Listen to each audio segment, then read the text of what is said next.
ഇല്ലാതെ കേരള സർക്കാർ എഡ്യൂക്കേഷൻ ഡിപ്പാർട്ട്മെൻറ്റിൽ കൈവരിച്ച നേട്ടം നമ്മൾ ആൾറെഡി കണ്ടതാണ്.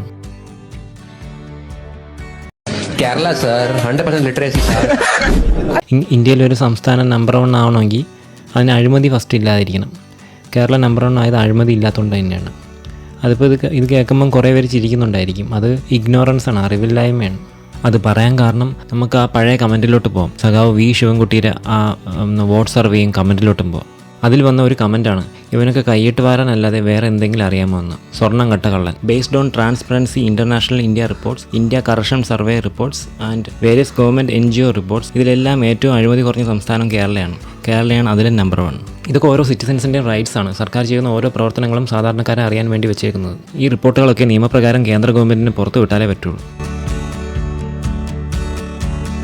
പിന്നെ ശബരിമല വിഷയത്തെക്കുറിച്ചുള്ള കാര്യങ്ങൾ അടുത്ത 2ാമത്തെ വീഡിയോയിൽ പറയുന്നതാണ്.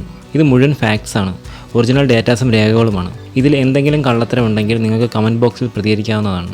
കണക്കുകൾ പറയുന്നതാണ് നമ്മൾ വിശ്വസിക്കേണ്ടത്. ഇൻ്റർനാഷണൽ റിപ്പോർട്ടുകളും സെൻട്രൽ ഗവൺമെൻറ് NGO റിപ്പോർട്ടുകളും സർവേകളും, അല്ലാതെ വല്ല മാധ്യമങ്ങളും പത്രങ്ങളും പൈസയും വാങ്ങിച്ചിട്ട് പറയുന്ന നുണകളും വല്ല വിവരമില്ലാത്തവനും കമൻറ്റ് ബോക്സിൽ വന്നിടുന്ന കമൻസും ഒന്നുമല്ല നമ്മൾ നോക്കേണ്ടത്.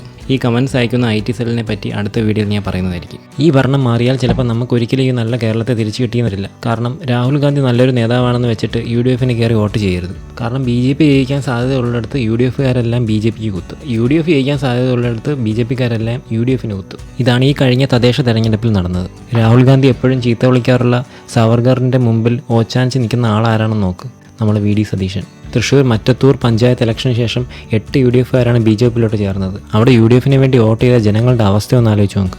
ഇതുപോലെ സമാനമായ സംഭവം കാസർഗോഡും കോട്ടയത്തും വയനാട്ടിലും നടന്നിട്ടുണ്ട്. നന്മ എന്താണെന്ന് മനസ്സിലാക്കണം. സാധാരണക്കാരായ മനുഷ്യർക്കും ദരിദ്രർക്കും കൈതാങ്ങാൻ നിൽക്കുന്നവരെ വിജയിപ്പിച്ച് അധികാരത്തിലെത്തിക്കണം. മനുഷ്യസ്നേഹം ഉള്ളവർക്ക് എല്ലായ്പ്പോഴും വലിയ പുഞ്ചിരിയോ കപട സ്നേഹ പ്രകടനങ്ങളോ കാണിക്കണമെന്നില്ല. അവർ സൈലൻ്റായി പൊതുസേവനം ചെയ്തുകൊണ്ടേയിരിക്കും. ഓക്കെ ഫ്രണ്ട്സ്, ഇനി അടുത്ത വീഡിയോയിൽ കാണുന്നവരെ ബൈ.